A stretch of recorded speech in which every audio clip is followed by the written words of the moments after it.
Boa tarde, Marden Lopes. Boa tarde, ouvintes, internautas e telespectadores da TV Atitude. Bom, doutor Bastos, começamos com a notícia boa. Boa não, excelente.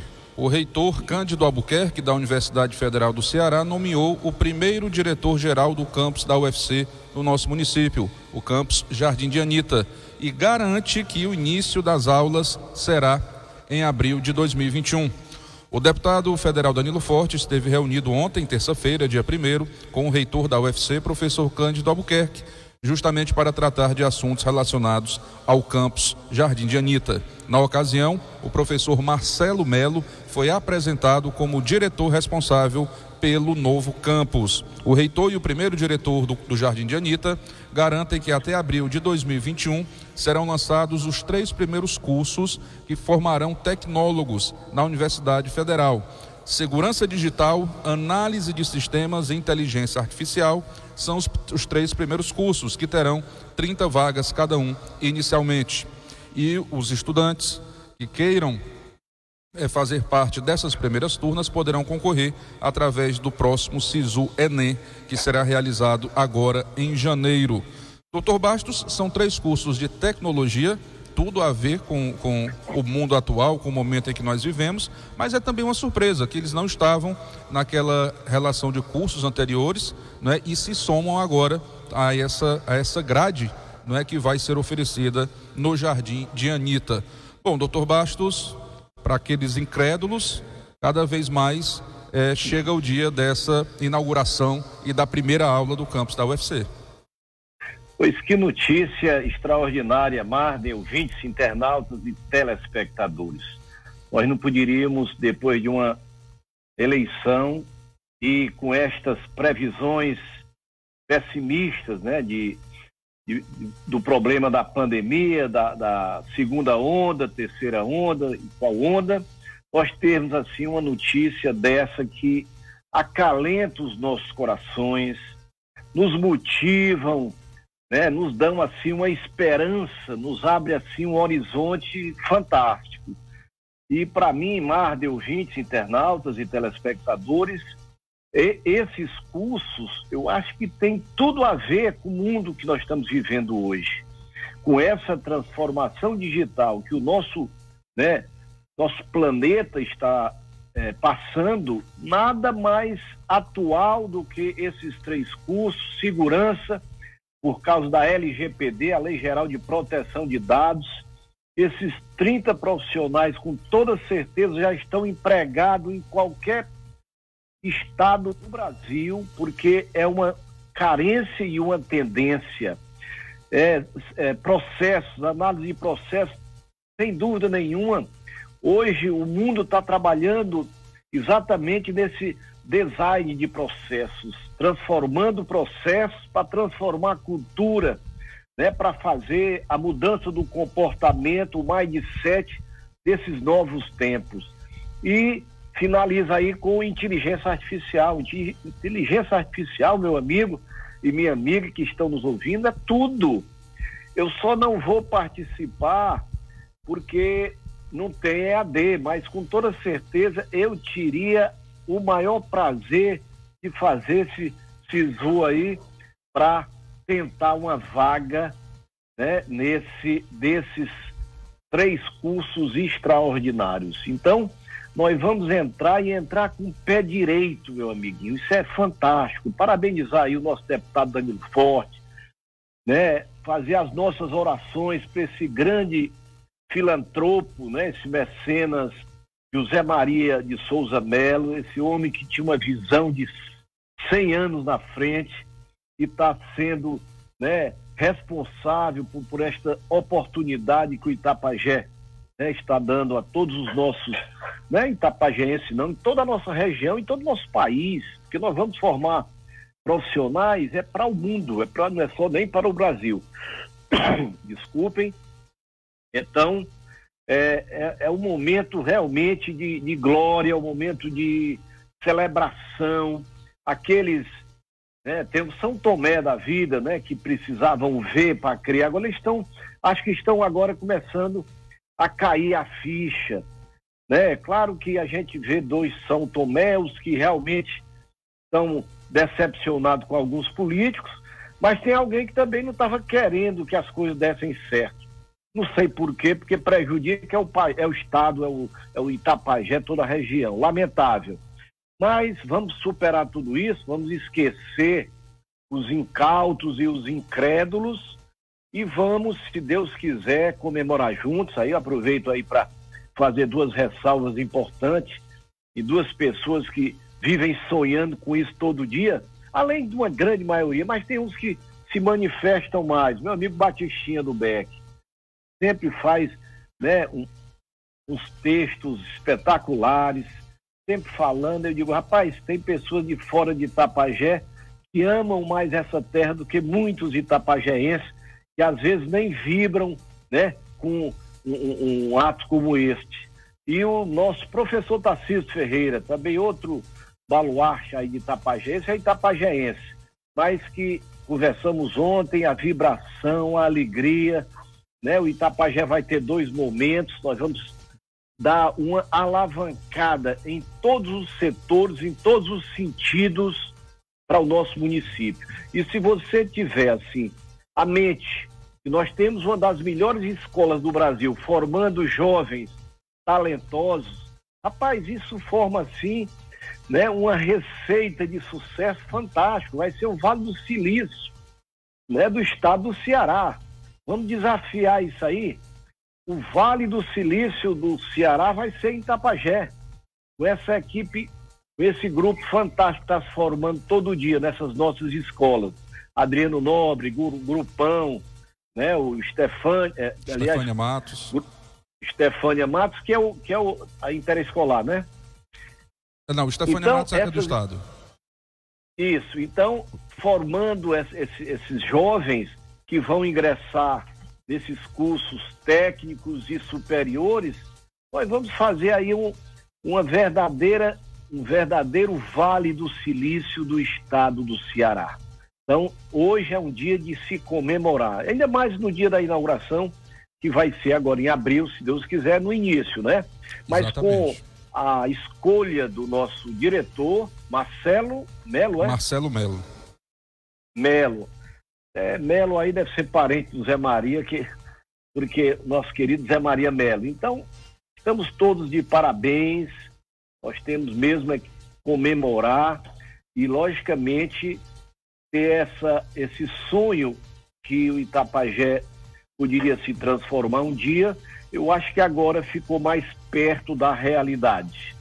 E isso, meu amigo, não tem assim, tamanho de uma alegria que a gente sente em saber, né, de todo esse trabalho. E aí a gente tem que correr lá para agradecer esse grande deputado Danilo Forte, que nesses 2 meses, eu sempre repito, trabalhou mais do que os 2 anos de muitos deputados que aí estão. Porque ele ama, ele sabe a importância para ele do Itapajé. Então, não é por outra coisa, não. O outro pode estar interessado lá em Sobral, lá em outro município, em Juazeiro, tudo bem, que eles são de lá. Mas o Danilo é daqui de Itapajé, então ele tem esse amor diferenciado. E ele briga mais, ele luta mais, ele vai às últimas consequências. Então, parabéns aí a todos os itapajéenses e os agradecimentos.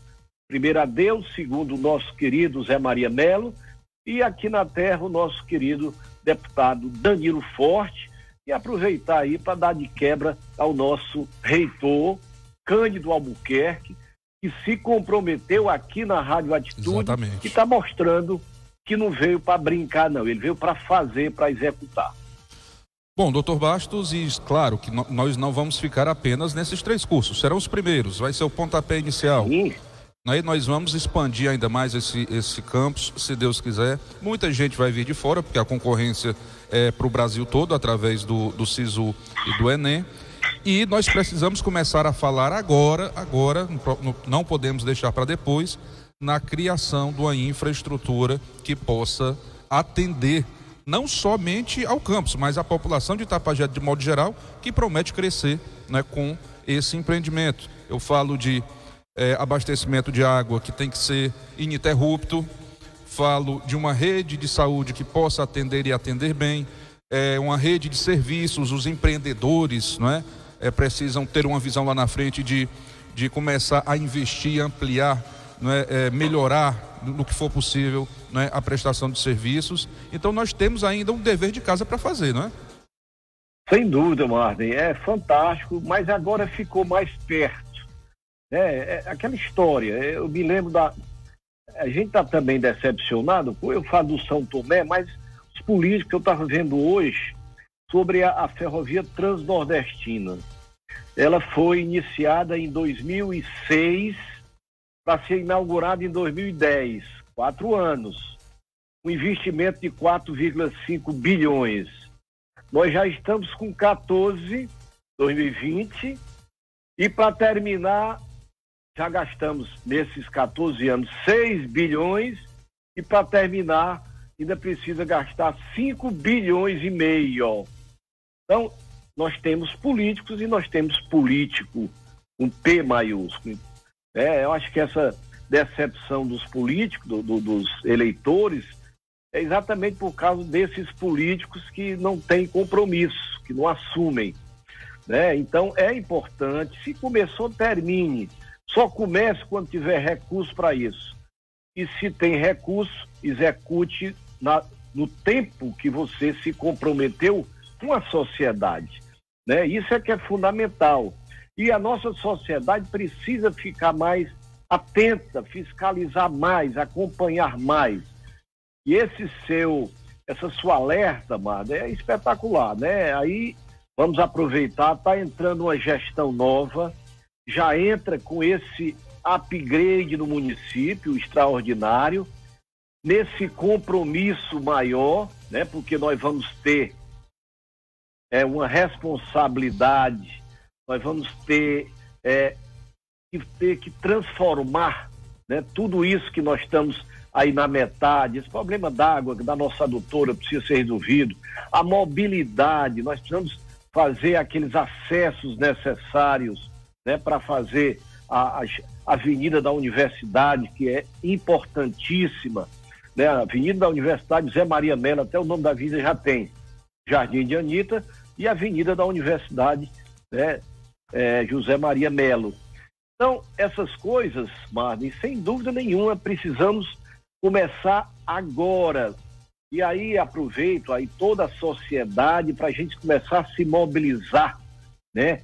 As associações, as entidades, a sociedade organizada começar a se organizar para, né, dotar o nosso município de uma estrutura para exatamente encantar, né? Para encantar as pessoas que vierem até o nosso município, a qualidade do atendimento, né? As nossas estruturas, né? Tudo isso, a atenção tem que ser redobrada, porque as pessoas que deverão ter acesso, e quando você falou 3 cursos, a nossa ideia são 10 cursos, são 2, 3, 4 mil pessoas deverão fazer parte, né, do corpo discente do campus de Itapajé, campus Jardim de Anitta. Então, é fantástico aí, e essa sua alerta, devemos, sem dúvida nenhuma, correr atrás e começar agora. Não vamos deixar, não, quando começar o curso, nós temos que nos antecipar, né? E é melhor pecar por excesso do que por falta, né? O prevenir do que remediar. Então vamos prevenir-nos para o futuro que está na nossa frente dentro de alguns meses. Pô, e essa avenida da universidade não vai servir somente para a universidade, né? Também para a fábrica Paquetá. E me veio agora à mente uma questão que vai ser importante até para a segurança, porque ela vai dar acesso da Avenida Osmar Bastos para o campus e para a Paquetá, e vai ficar ao lado do quartel da PM. Quer dizer, vai ser ali um acesso muito rápido, né? Até porque hoje ainda é um local um tanto ermo, mas claro que quando estiver funcionando, os empreendimentos imobiliários vão surgir no entorno, mas até para a segurança fica mais fácil, né?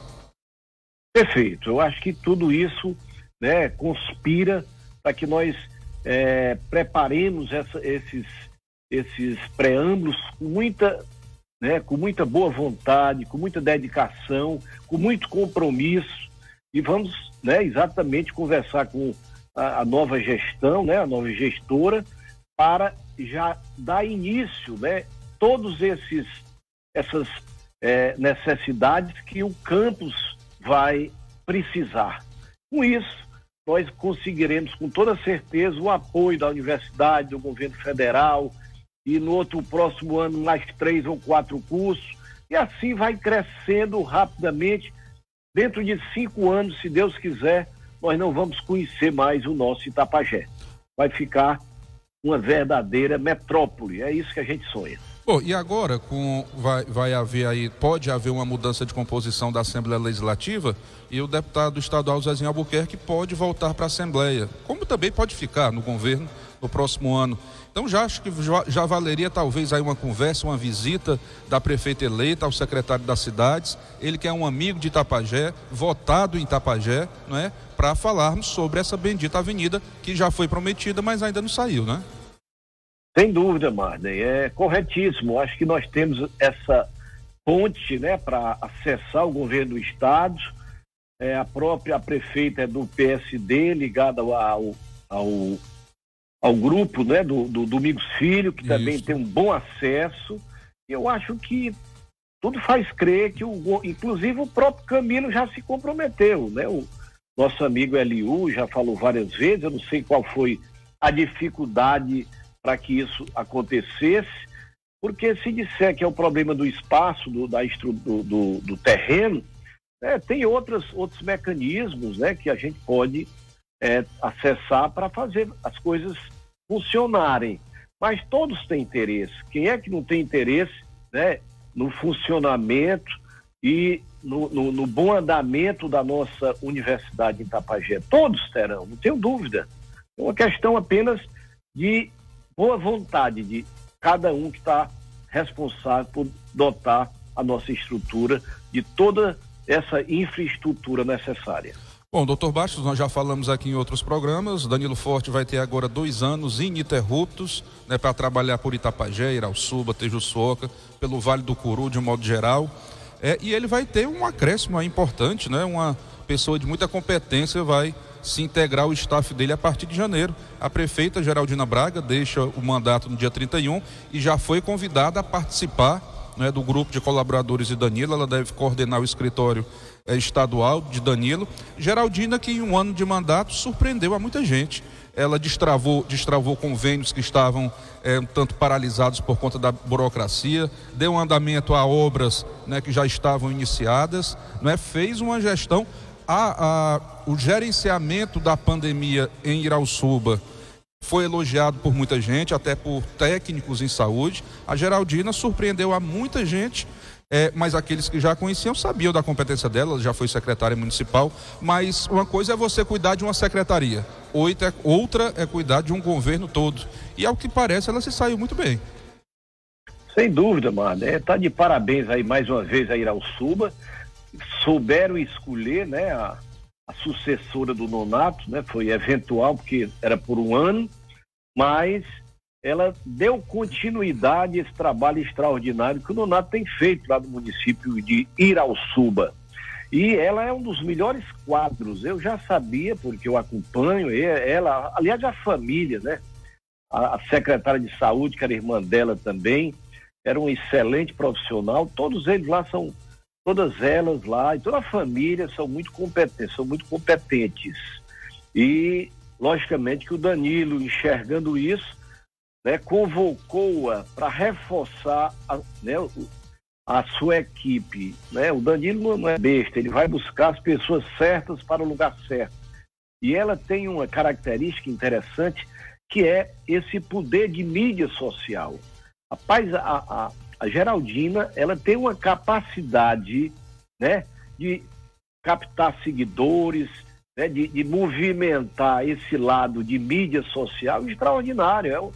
É uma verdadeira digital influencer. É verdade. E, logicamente, que o Danilo, vendo esse talento, né, administrativo e gerencial de Geraldina e esse domínio de mídia social, não tinha outra coisa a não ser convidá-la para fazer parte de sua equipe. Então, parabéns aí a Geraldina, né, pelo trabalho extraordinário, que estará encerrando agora no dia 31 de dezembro, lá em Irauçuba.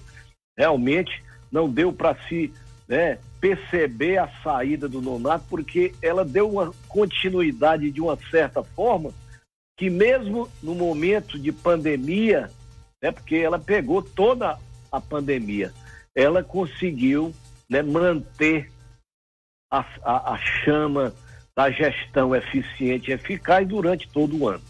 Então, isso é uma demonstração de competência, de dedicação e, logicamente, de lealdade também ao grande líder Raimundo Nonato, né, porque ela fazia parte anteriormente, foi eleita e teve essa humildade, né, de dar continuidade através de uma pessoa escolhida pelo Nonato.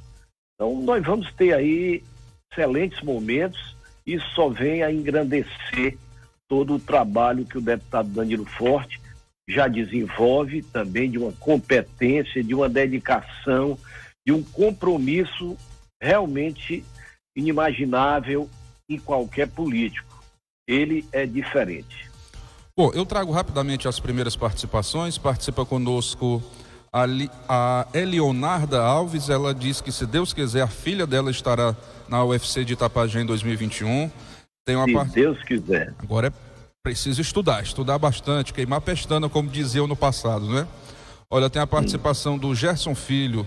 Ele diz, é uma excelente notícia, um passo gigantesco, né, na emancipação do nosso município. De fato, isso promete ser uma segunda emancipação, né, com uma universidade moderna, inclusiva, que chama a sociedade para fazer essa construção da cidadania, de valorização da nossa região. E ele parabeniza a todos os itapajaenses, né, e ao grande parlamentar Danilo Forte, né, que tem contribuído, né, e também luta junto a outros segmentos, como a imprensa, professores, gestores, ao doutor Bastos também, né, que também tem lutado muito pela UFC.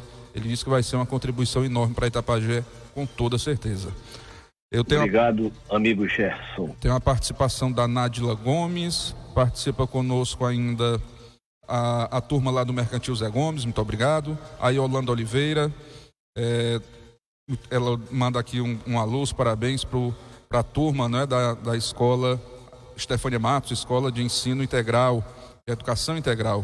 Tem a participação da Madalena Brandão, também Raimunda Justino, Edmilson Gonçalves, participa conosco a Regiane Souza, tem a participação da Joseane Laurentino, participa conosco Marília Pereira, tem uma participação de Lucilene Saraiva, também de Francimar de Souza, Eliseuda Salles, tem uma participação ainda de Vera Mesquita, Simone Oliveira, José Carneiro, que nos acompanha lá da Santa Rita, Sandra Elias, participa conosco Diana Cristina, Raimundo Ayrton e Marcos Ferreira.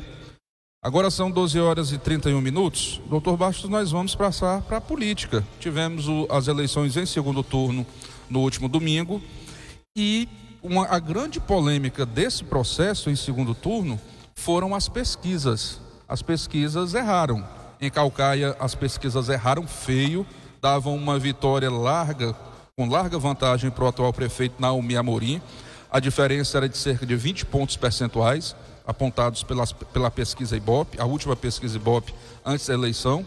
E em Fortaleza, a pesquisa Ibope dava também aproximadamente essa vantagem para Dr. Sarto, do PDT, contra Capitão Wagner, do PROS. Em Caucaia foi Naumi contra Vitor Valim do PROS, Naumi do PSD. O Vitor Valim surpreendeu todas as expectativas e venceu uma vantagem, até uma pequena vantagem. Em Fortaleza, valeu o escrito. Sarto liderava as pesquisas e foi eleito, no entanto, com uma margem muito menor do que apontava a pesquisa Ibope. E muita gente acha, se pergunta, outros afirmam, e eu gostaria de saber da sua opinião, doutor Bastos. As pesquisas têm o poder de influenciar o voto ainda? Sem dúvida, Marden, sem dúvida. Nós temos aí de 8 a 10% do eleitorado, ele não vota para perder. Que a gente ouve, você deve ouvir no seu ambiente de de amizade e tal, eu não vou votar para perder. Quando ele diz, tu vai votar em quem? Rapaz, isso aí vai perder. Essa antecipação da votação feita pela pesquisa, ela é muito deletéria. Ela é muito deletéria porque ela influencia um grupo de pessoas. Eu não vou dizer que ela influencia todo mundo, porque tem alguns que definem, mas tem um grupo que oscila. E esse grupo varia de 10, 15 até 20%. Então, esse grupo que oscila, eles têm um poder de influência muito grande. Então, tu imagina como é que estava essa pesquisa do Vitor Valinha. O Vitor Valinha era para ser exatamente o contrário. Vitor Valinha 61 e Naomi 38. Mas quando eles inverteram, a vantagem do Naomi era tão grande que mesmo passando, né, 20% para o lado de lá, 15% para o lado de lá, ele conseguiu ainda ganhar com 3%. Então, isso é um verdadeiro assinte nos dias de hoje. Você pode fazer 300 pesquisas, mas para o seu consumo, para saber onde é que você está menos apoiado, saber onde é que tem menos votos, mais votos, precisa trabalhar mais. Mas quando você distribui isso em um meio de comunicação, como, né, no sábado à noite tinha empresas, né, de comunicação, Naomi ganha com 62%. Tu imagina você, sábado à noite, ouvindo uma história dessa, e tu tá indeciso. Tu vai votar em quem? Tu vota, nem que tu não queira, tu vota no cara, se tu não tem decisão, claro. Porque tem os indecisos que só vão decidir faltando ali pouquíssimo tempo. Então, como é que é feito isso? De uma maneira simples. Eles não fazem a pesquisa? Fazem. Só que o que é que eles fazem? Vamos supor que uma pesquisa façam 800 pesquisas, né? Uma dessas pesquisas vai pesquisar 800 pessoas. É muito simples. Você sabe o bairro que o candidato que você quer que ele ganhe tem mais votos. É só você aumentar o número naquela região, né? Naquela região que o fulano de tal tem 60%, bota lá 400. Naquela que ele está perdendo muito, bota 100. E a outra tu vai dosando. No final, está correta a pesquisa, pesquisou 800 pessoas, mas foram direcionadas, né? Não sei se essas daqui, eu tô fazendo aqui suposições, né? Claro que, né, eles precisam fazer essa distribuição correta, mas existe esta possibilidade lamentável. Agora, esses dois institutos são seríssimos, né? Se isso aconteceu, né, e eles não fizeram isso de uma maneira correta, logicamente que isso vai impactar. A sociedade não perdoa.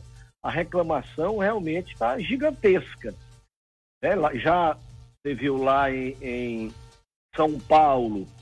São Paulo manteve-se, né? Foi mais ou menos parecido com o que a pesquisa deu, né? Aonde mais?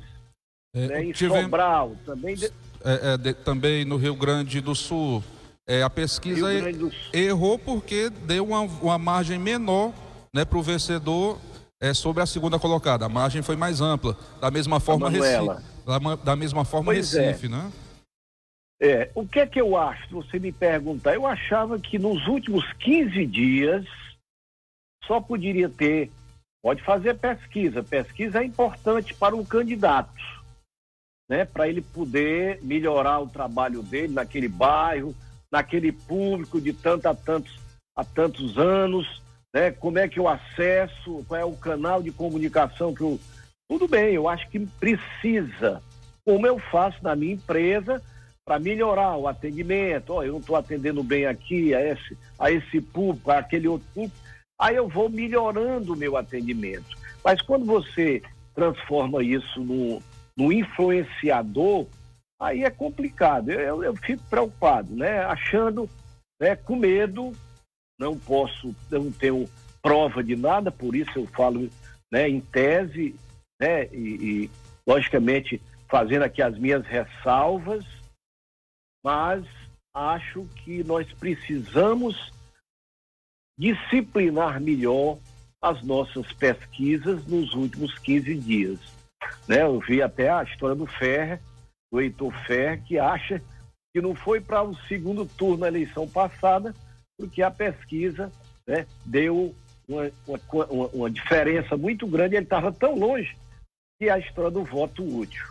Lamentavelmente, que é um grande profissional e um grande gestor seria se fosse, né, tivesse tido uma melhor condição. E a lei do voto útil, tivemos uma grande abstenção em Fortaleza, mais de 22%, o que não é comum para uma eleição municipal, que gira em torno de 10%, 12%, mas também o eleitor que vê seu candidato 20 pontos atrás nas pesquisas, ele não sai de casa nem para votar também, né? Ele não se anima, não. Mas também tinha a pandemia, né, Marlon? Tem a pandemia. Não vamos esquecer da pandemia. Não, mas se tivesse uma coisa, se a pesquisa mostrasse uma coisa mais acirrada, eu imagino que o eleitor, aquele que ficou em casa, eu acho que alguma parte deles, não, eu vou tomar todos os cuidados, mas eu vou votar no meu candidato, porque meu voto pode fazer a diferença.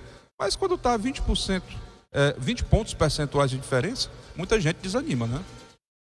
Como é que estava em Recife? Em Recife, estava dando empate técnico em Recife. E como foi a abstenção lá? A abstenção em Recife, não tenho certeza, doutor, mas gerou em torno de 20% também. Porque lá realmente a coisa estava, né, meio menos, se eu não me engano, menos de 20% lá. A maior abstenção foi menos de 20%. A abstenção no Rio Grande do Sul foi a maior, né? 1/3 da população dos eleitores não votou, né? E talvez isso tenha influenciado na diferença, né? Mas isso são apenas suposições, né? O Rio Grande do Sul, você sabe que é um dos estados mais velhos do país, digo melhor. É o país que tem mais pessoas acima de 60 anos. Isso pode justificar também, né? Envelheceu mais rápido no Brasil. O estado é o estado do Rio Grande do Sul. Então isso também contribuiu, né, para fazer essa abstenção absurda. Perfeito. Agora são 12h41. Nós vamos fazer um rápido intervalo comercial. Na sequência eu volto com o Dr. Bastos falando sobre como fica a composição partidária, as forças partidárias, já prevendo aí a eleição de 2022 para governadores e para presidente. Como fica essa composição de forças? Logo após o intervalo, o Dr. Bastos fala sobre esse assunto. Tude FM.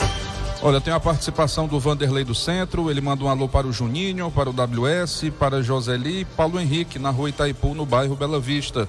Tem uma participação do Edmilson, do Barateiro, a Maria Aleluia Teixeira, lá do Barateiro.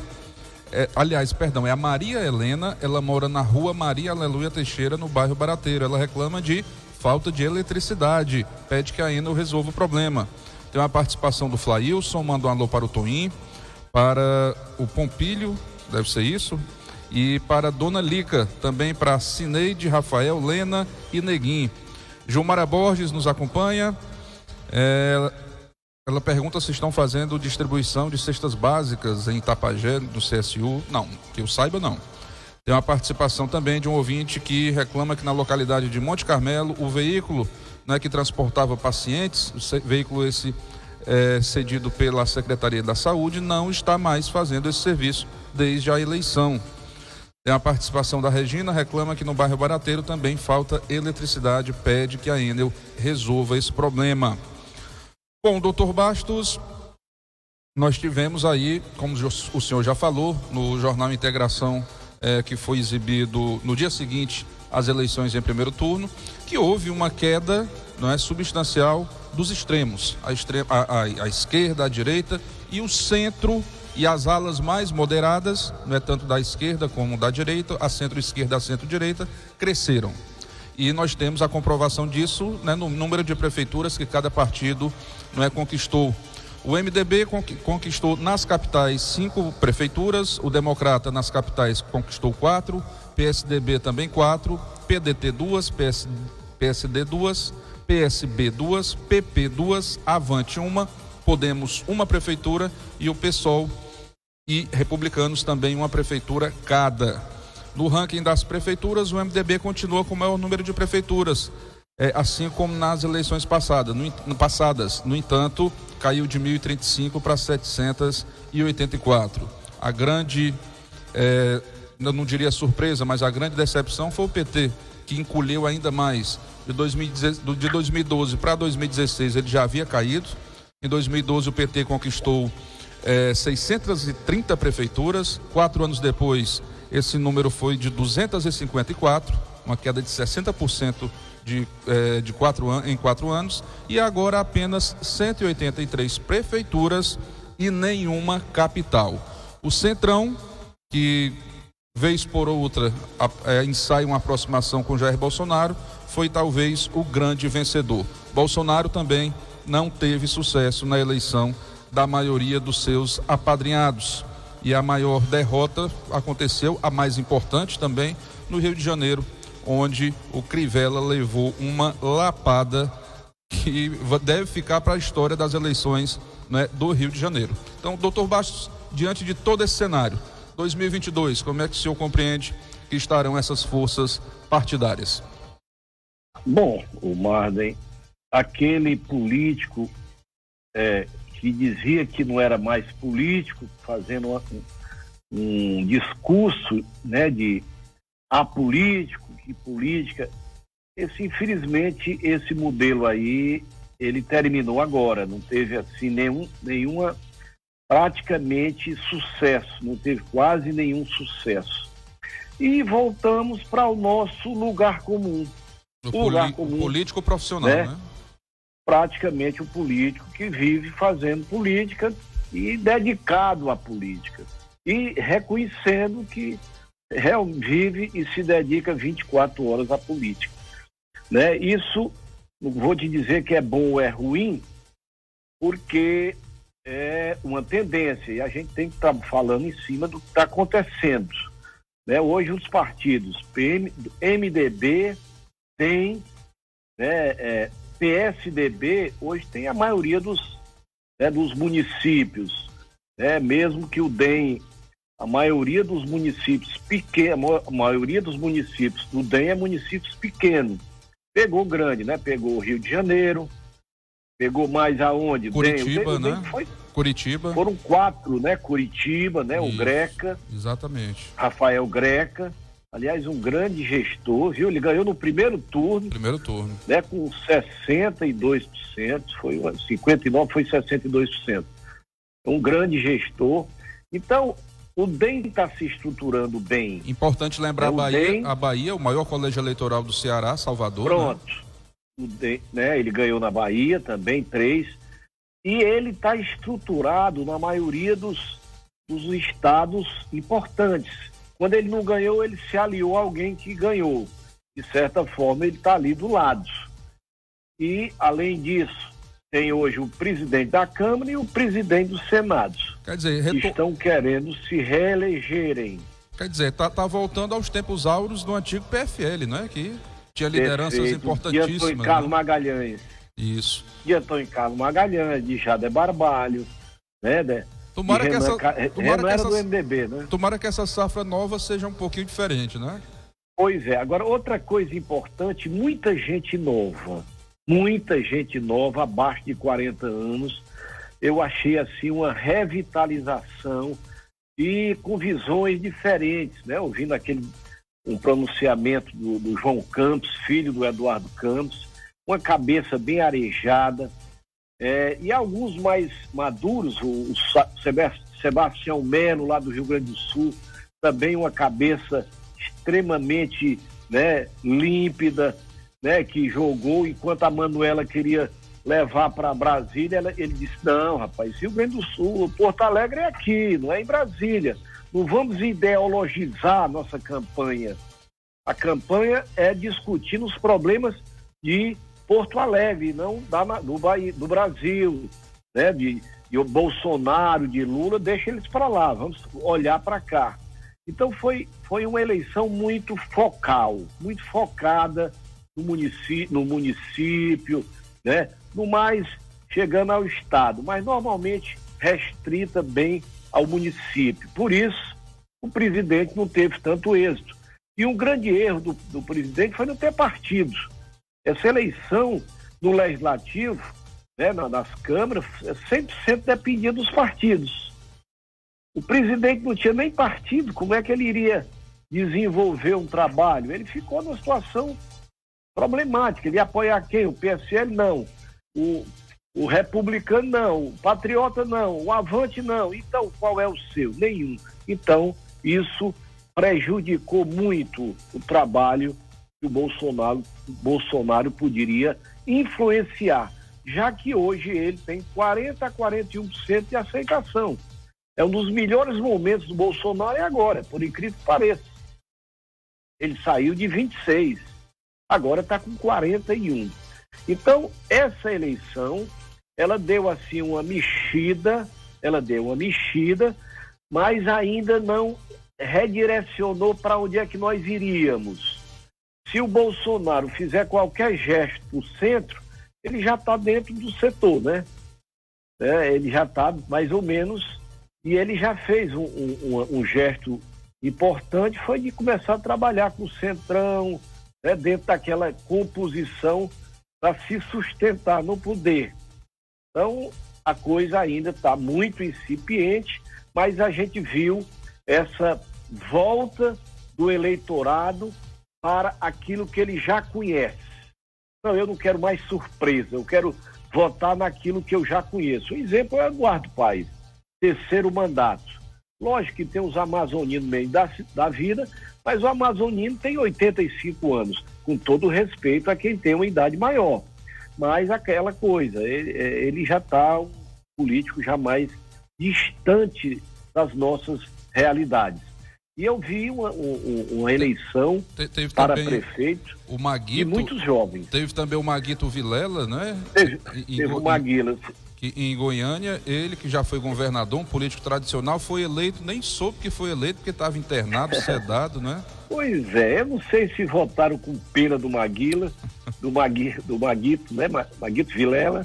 Eu não sei se votaram com pena, né?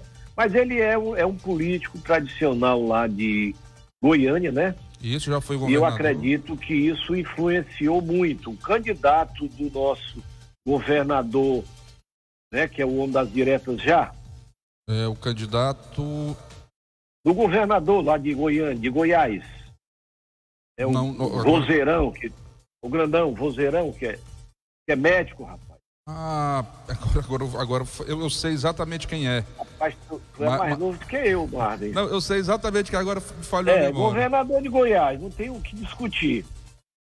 Enquanto tu te lembra aí, vou aproveitar e mandar um abraço para o meu querido itapajéense de Solonópolis, meu querido Aires, né? Parabenizando o Itapajé, Danilo Forte, obrigado Aires.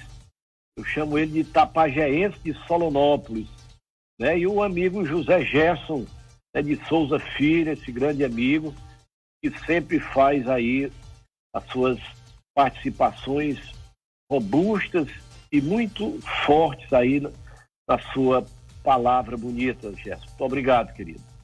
Bom, doutor... Rapaz, não sabe não ainda do governador? Estou consultando aqui o aplicativo, porque a memória mesmo não Rapaz, veio não. Mas agora sim. É médio. Agora, os candidatos, né, em Goiás, em Goiânia, do segundo turno, foi... Não, você não entendeu. Eu falei quem é o governador de Goiás. Ah, Ronaldo Caiado. Ronaldo Caiado, do Democratas. Pronto. Ronaldo Caiado. Ele perdeu a eleição.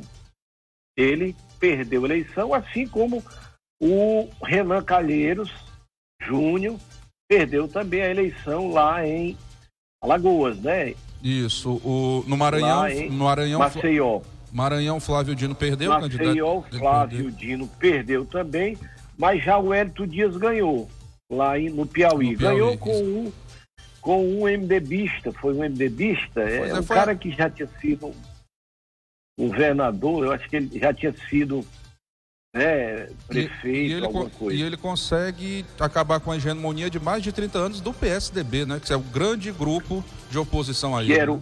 Exatamente, que era o Firmino, que não fez o seu sucessor. Mas isso tudo é uma mexida nas pedras desse tabuleiro de xadrez que é a política, né? Nós vamos ter aí muitas alterações daqui até a próxima eleição, que já se está olhando para 2022. Embora não seja tempo, o governador ainda tem 2 anos, o prefeito está começando agora, né?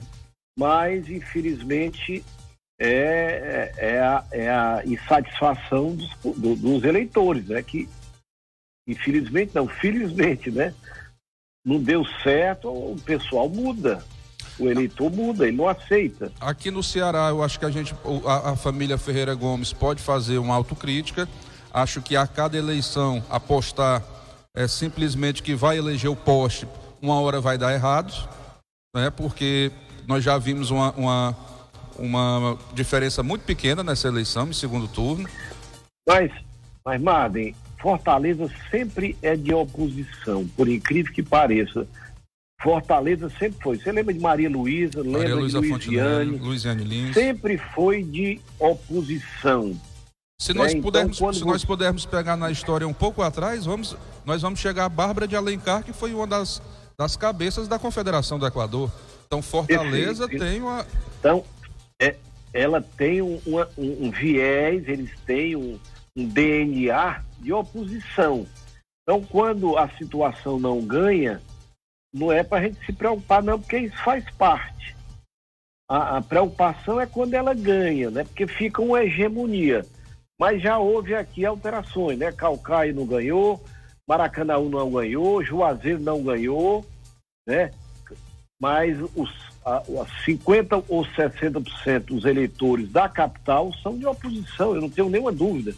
Eu não sei o que foi que eles fizeram para reverter, mas com certeza dificilmente você consegue, né, uma reeleição ou a situação do governo eleger um candidato da situação. O senhor não considera, normalmente não. O senhor considera, doutor Bastos, que essa frente ampla anti-bolsonarista pesou em Fortaleza? Porque foi do Democratas ao PSOL, apoiando o Sarto no segundo turno. Na eleição para presidente, o atual presidente perdeu em Fortaleza. O senhor considera que isso teve uma influência, o apoio direto de Bolsonaro ao capitão Wagner pesou contra Bolsonaro, ou o senhor acha que não, que isso agregou votos? Rapaz, dentro dessa visão aí dos 41% de aceitação do Bolsonaro e essa votação expressiva do capitão, que não foi uma votação, né, pífia não, porque a estrutura a partidária contra, eu acho que só tinha uma pessoa de peso aí com ele, era o Eduardo Girão. Eu tenho assim, é lógico, né, mas não era o peso que a gente chama o prefeito de Fortaleza, governador do estado, um ex-governador, um ex-ministro, né, um ex-candidato a presidente. Rapaz, um ex-governador 3 vezes, como é o Tasso Gereissati, né? O próprio Tasso Gereissati. Se o Tasso não tem ido, tivesse fechado com o capitão Wagner, com toda certeza esses 39, 41 mil votos teriam sido destinados ao capitão e ele teria ganho a eleição. Então, a estrutura partidária realmente foi robusta e era necessário. O capitão estava com um discurso interessante, ele está começando a aprender que o eleitor gosta de ouvir. Isso aí, claro que impactou bem, né, nessa disputa, e por pouco ele não consegue vencer. Mas aí valeu o quê? O Roberto Cláudio, ele é muito bem avaliado. Roberto Cláudio, ele, sinceramente, eu considero um dos grandes prefeitos, né? De todo esse período aí atrás. O governador Camilo Santana está fazendo um excelente trabalho, é um excelente cabo eleitoral também, né? Cid Gomes fez um trabalho extraordinário, né, para ficar nesses 3 aí maiores. Então, é o peso pesado do estado do Ceará. E ele sozinho, ancorado, deputado Danilo Forte, era Roberto Pessoa e o Girão, né? Isso, exatamente. Bom, Eduardo Girão. Então, realmente, a balança em termos de apoio estava muito mais pesada para o lado do Tasso do que para o lado além da Assembleia, né? E além de 140 prefeituras, que a gente quer queira, quer não, se você mobilizar 140 prefeitos para ligar para os parentes, para os amigos, rapaz, você não tem ideia da força que isso tem. Uma cidade que praticamente todo mundo tem parente aqui em Fortaleza. Né? Desses 1.400.000 eleitores, com certeza 1 milhão tem ligação com o interior, só para você ter uma ideia. é verdade. Agora, sem dúvida nenhuma, o capitão Wagner, apesar da derrota, saiu maior, né? Agora ele é o grande líder da oposição. Com certeza. É como a história do Boulos lá em São Paulo, né? O exatamente. Boulos praticamente também teve uma situação igual a do capitão Wagner aqui. A estrutura toda, né? O Dória do lado dele, Câmara, Assembleia, tudo junto em cima do menino, né? Do Covas. Do Bruno Covas. Né? Do Bruno. E, logicamente, o Boulos tirou a votação realmente expressiva, significativa. 40% de votos em São Paulo, dentro da capital, são muitos votos. E ganhou em todas as sessões eleitorais nas periferias. Ele foi uma concentração em massa na periferia, enquanto o Covas ganhou nos bairros mais nobres na região central. Então, São Paulo saiu extremamente dividida dessa eleição. Pois é, então o Bruno tem que fazer um trabalho muito bem feito para reconquistar, senão eles perdem o governo do estado, né? Porque o interior tem muito a ver com essa periferia, diga-se de passagem.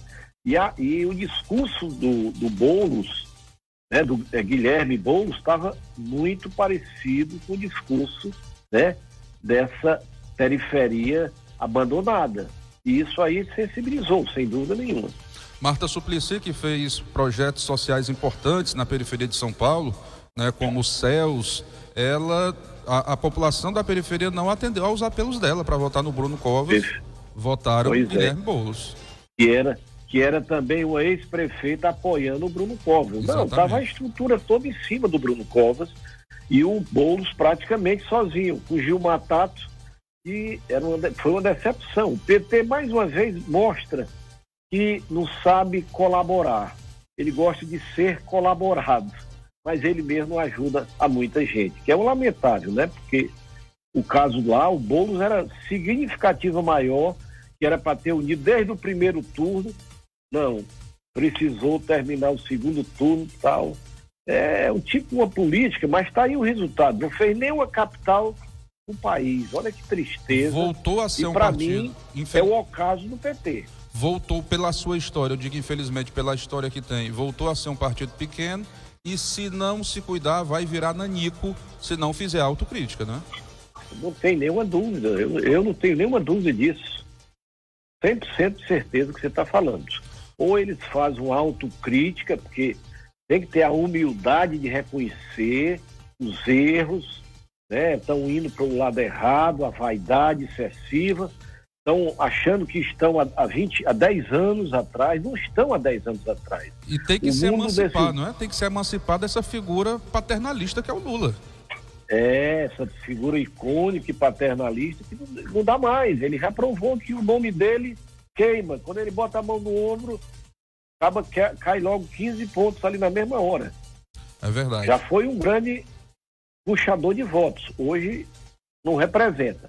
Mas sempre dou um passo atrás, porque eu tenho muito medo de dizer que daqui a 4 anos o mundo não mude. É verdade. Porque o político tem essa mania de ressuscitar. Pois é, de Midas passou a piromaníaco, onde põe a mão queima. É por aí. Bom, doutor Bastos, um último assunto que eu queria que o senhor comentasse até, que eu acho bem interessante. Por conta da pandemia, nós tivemos uma mudança de hábito completa no país, no mundo. Hoje, as lojas físicas, estão bem menos atraentes à população, e não só os jovens, mas também aquela população mais madura aprendeu a fazer a compra através da internet. E essa Black Friday, ela refletiu mais ou menos isso, né? O faturamento das lojas físicas caiu 27%, enquanto o faturamento das lojas virtuais mais do que dobrou em relação à Black Friday do ano passado em alguns segmentos, em alguns setores. Agora eu pergunto, doutor Bastos, é o senhor que é um empreendedor, o senhor que é um empresário, está antenado sempre com essas tecnologias, essa modernidade, vale a pena hoje um empresário, um empreendedor, mesmo nas pequenas e médias cidades como Itapajé, cidades como Sobral, vale a pena ele investir nesse comércio eletrônico, ou nas cidades pequenas, nos pequenos centros, ainda vale, não é, a compra física, a loja física? O Marden, é uma tendência no mundo, o e-commerce, não disse, é e-commerce, ele é avassalador, não tem como você evitar, e não, onde você estiver, você pode fazer, né, um híbrido de físico, que eles chamam de figital. Você tem a área física e a área digital. Figital. Então, hoje o mundo é figital. Não é só físico, nem só digital, claro, ele tem as duas áreas. É o online e o offline. Nós temos os dois braços. Você não pode ficar só com o físico. Nem também, nós não estamos ainda só com o digital, embora tenha empresas 100% digitais, mas hoje eu recomendo ainda um bracinho físico e um bracinho digital aumentando. E é isso que nós estamos vendo no mundo. Você vê, ter uma ideia, a China, né, nós temos o WeChat, o ePay, é um meio de pagamento, eles conseguem no dia desse, o Black Friday dele, que é 11/11, que é o Single Day, eles chegam a vender 150 bilhões de dólares, cara. É uma fortuna extraordinária. Mas é esse o mundo que nós estamos vivendo hoje. Então, braço digital mais braço físico é importante ainda. Bom, e doutor Bastos, nós já falamos muito aqui que 2021 vai ser um período um tanto difícil do ponto de vista econômico, mas né, os números apontam que esse ano, para a maioria dos municípios, sobretudo para os pequenos, a receita foi até maior por conta, não é, dos auxílios do governo federal. Não fosse a União, o governo federal, os municípios teriam praticamente quebrado, não é? Então esse ano, para os pequenos municípios, foi até melhor de receita, não é? Eu falei isso, entre o que os municípios e o que o comércio, ou aliás a parte da economia arrecadava, o que o governo deu foi maior, cara. Você não tem ideia o que é que isso representou nesse momento crítico. Se o governo tem feito esse trabalho extraordinário que fez, nós vamos ter que levantar e agradecer a esse trabalho que o governo federal, aí eu cito aí Bolsonaro, Paulo Guedes, toda a sua equipe de economia. Se não tivesse feito isso, nós estaríamos vivendo um dos momentos mais críticos da nossa existência. Então, aquilo que ia ser uma catástrofe terminou sendo, né? Teve gente que melhorou, teve gente que cresceu, pra você ter uma ideia. Lógico que uma grande parte fechou. Tem algumas lojas, aquelas que não puderam abrir, aí não tinham o que fazer. Isso. Mas aquelas que conseguiram, né, manter algum e-commerce, aí é que entra a história do e-commerce, eles conseguiram superar, nivelar e crescer. Por quê? Porque tinha dinheiro circulando. Esse auxílio emergencial, rapaz, você não tem ideia é um sangue na economia, na veia, bem na veia principal do coração da nossa economia, e isso nos salvou, nos atenuou. Claro que eu sei que muita gente sofreu, perdeu, fechou empresas, desempregou muita gente, nós não podemos esquecer disso, não. Mas poderia ter sido muito, muito, muito, muito pior. Então, lógico, eu reconheço que muita gente tem muito o que reclamar, eu também concordo. Mas essas medidas tomadas pelo governo, rapaz, foram fantásticas. Deram, né? Você vê que esses 40, 50 milhões, né, de invisíveis conseguiram sobreviver, meu amigo. Se não tivesse aí, nós não teríamos nem falado na história. Teriam desaparecido mesmo. Além de invisíveis, desaparecidos. Perfeito. Agora, 1h. Doutor Bastos, essa foi a nossa pauta dessa quarta-feira especial. Ok, vamos encerrar mesmo, está na hora. Agradecer a audiência de todos. Obrigado a vocês que fazem o Jornal Integração e a você que nos ouve, seja no rádio, seja, né, nas mídias sociais, YouTube, Facebook, né, e Instagram. Os nossos agradecimentos mais uma vez. Fiquem com Deus, uma boa tarde e até a próxima semana, se Ele assim nos permitir.